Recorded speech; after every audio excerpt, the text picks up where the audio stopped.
1991 साली भारत सरकारने बँकिंगमधले जे काही नवीन सुधार आहेत ते नरसिम्हम समितीच्या शिफारसींच्या स्वरूपात एक एक करत अंमलबजावणी करायला सुरुवात केली। त्यातल्या काही शिफारसींच्या बाबतीत या पूर्वीच्या एपिसोडमध्ये आपण माहिती करून घेतली होती।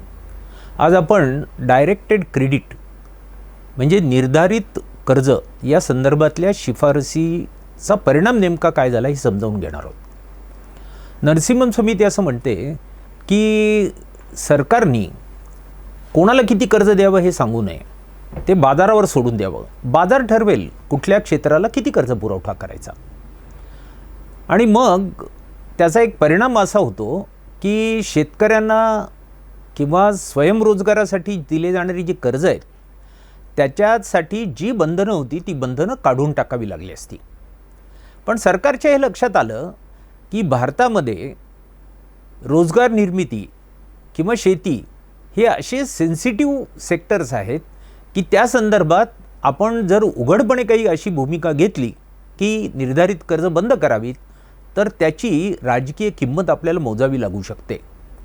म्हणून सरकारने या ज्या काही डायरेक्टेड क्रेडिटच्या नरसिम्हम समितीच्या शिफारसी होत्या त्या स्वीकारल्या नाहीत, पण याच वेळी त्यांनी प्रायोरिटी सेक्टर प्राधान्यक्रम क्षेत्राला कर्ज हे पुनर्व्याख्यित करायला सुरुवात केली, रिडिफाईन करायला सुरुवात केली।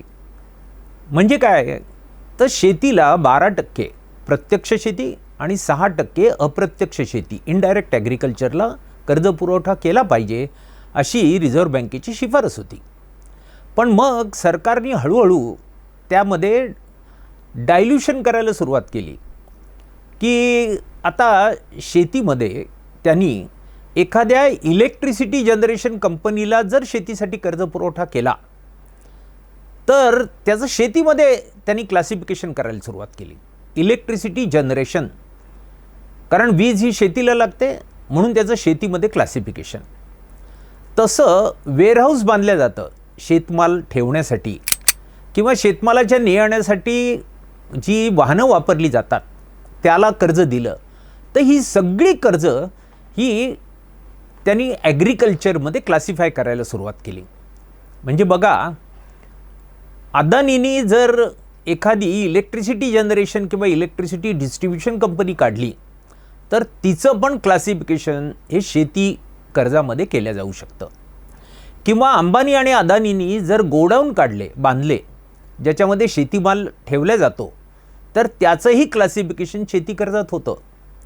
किंवा श्रीराम ट्रान्सपोर्टनी जी काही वाहनं बाजारात विक्रीला आणलेली असतात ती वाहनं जर शेतमालाच्या ने-आणण्यासाठी वापरली जाणार आहेत असं त्या श्रीराम ट्रान्सपोर्टनी अंडरटेकिंग दिलं तर तेही कर्ज शेतीमध्ये क्लासिफाय केलं जातं। आणि मग हळूहळू शेती कर्जाच्या बाबतीत एका इंडिव्हिज्युअल कर्जाला दिलेल्या कर्जाची जी काय अधिकतम सीमा होती ती वाढवत आता 100 कोटी रुपयाचं कर्ज जर दिलं गेलं तर तेही शेती कर्ज म्हणून क्लासिफाय केल्या जाऊ शकतं अशी तरतूद आली। म्हणजे रिडेफिनेशन ऑफ ॲग्रिकल्चर या प्रोसेसमध्ये त्यांनी सो कॉल्ड ॲग्रिकल्चर, जे की खरं ॲग्रिकल्चरमध्ये क्लासिफाय होऊ शकत नाही, ॲग्री बिझनेसमध्ये क्लासिफाय होऊ शकतं। आणि मग त्या प्रोसेसमध्ये हळूहळू मोठे शेतकरी, कॉर्पोरेट शेती किंवा शेतीच्या अनुषंगाने उभे राहिलेले बिझनेस कॉर्पोरेट्स हे सगळे ॲग्रिकल्चरच्या डेफिनेशनमध्ये आले आणि हळूहळू त्यांना दिलं जाणारे कर्ज आहेत ते कर्ज हे वाढायला लागलं। म्हणजे ज्याला आपण कोर ऑफ कोर ॲग्रिकल्चर म्हणतो त्याला दिला जाणारा जो कर्ज पुरवठा आहे तो हळूहळू कमी झाला आणि या ॲग्रो बिझनेसला आणि कॉर्पोरेट फार्मिंगला दिला जाणारा जो कर्ज पुरवठा आहे तो वाढला। तुम्हाला आश्चर्य वाटेल, महाराष्ट्रातला तुम्ही जर ॲन्युअल क्रेडिट प्लॅन बघितलात तर गेल्या अनेक वर्षापासून हायेस्ट ॲग्रिकल्चरल क्रेडिट हे मुंबई महानगरामध्ये वाटल्या जातं। हे जर कोणी आपल्याला सांगितलं तर विश्वास बसणार नाही, आपण चकित होऊ, पण हे वास्तव आहे।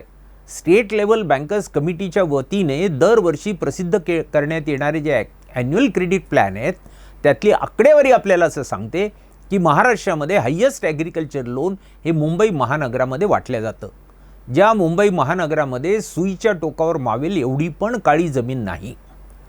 नंतर पहिले समजा 10 जिल्हे काढले की जिथे हायेस्ट ॲग्रिकल्चरल क्रेडिट आहे, तर त्यात मुंबई, नंतर पुणे, कोल्हापूर, सोलापूर, नाशिक हे सगळे सधन शेतीचे जे जिल्हे आहेत ते येतात.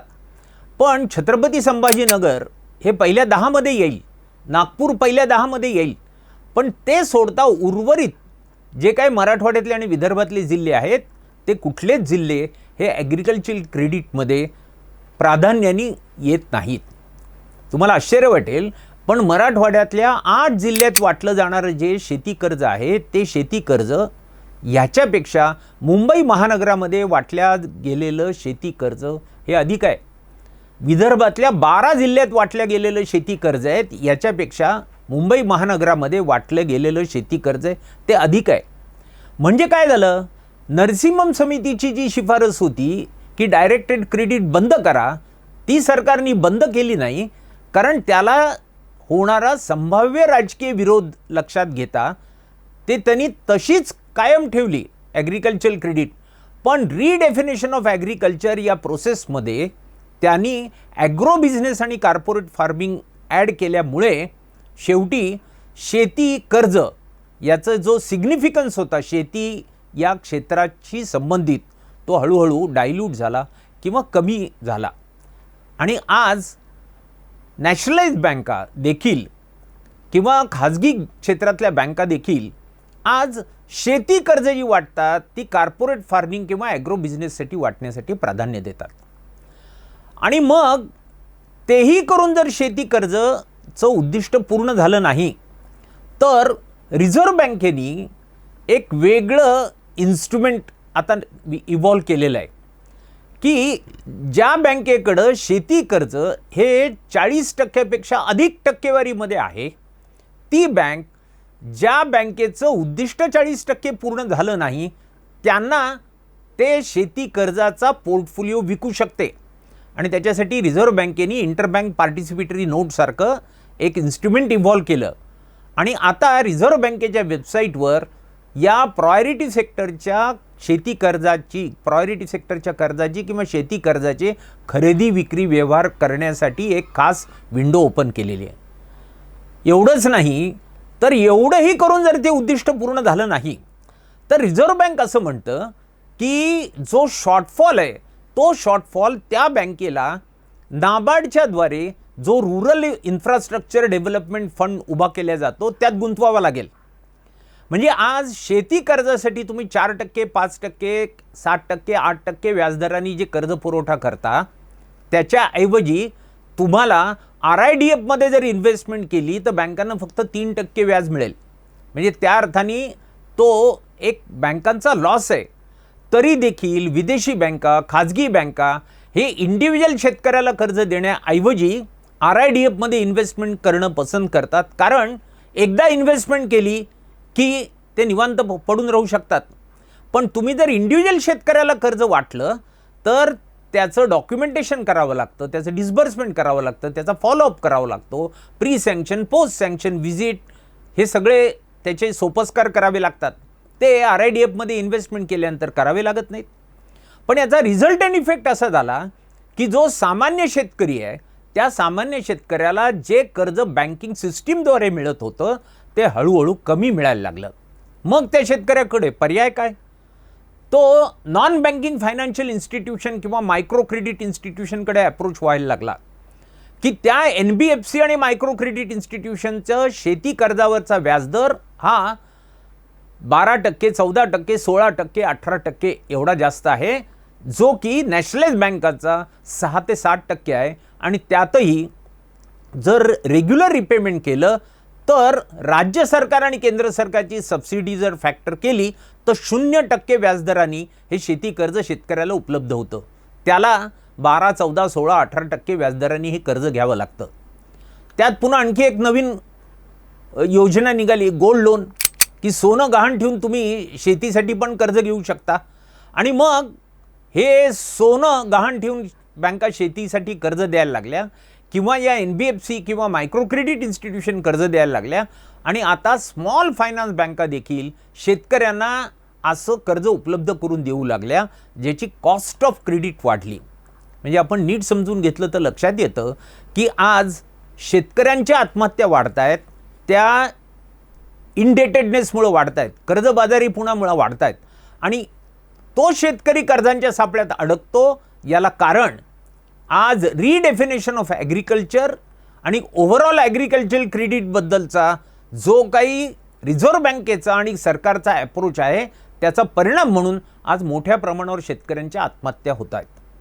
आत्महत्या केली की त्या शेतकऱ्याला 1 लाख रुपये, 2 लाख रुपये किंवा आणखी कुठल्या तरी ट्रस्टच्या वतीने काहीतरी मदत देणं, ही काय मानवीय दृष्टिकोन ठेवून मदत देणं हा एक वेगळा भाग झाला. पण याला धोरण हे रिझर्व्ह बँकेचं आणि सरकारचं आहे, हे आपण लक्षात घेतलं पाहिजे आणि हे धोरण बदललं पाहिजे. यासाठी आपला आवाज वाढवला पाहिजे, तरच आजच्या या कठोर आणि कटू वास्तवामध्ये काही बदल होऊ शकणार आहे. इथेच आपला आजचा एपिसोड थांबवूया. पर्याय फाउंडेशनसाठी देविदास तुळजापूरकर.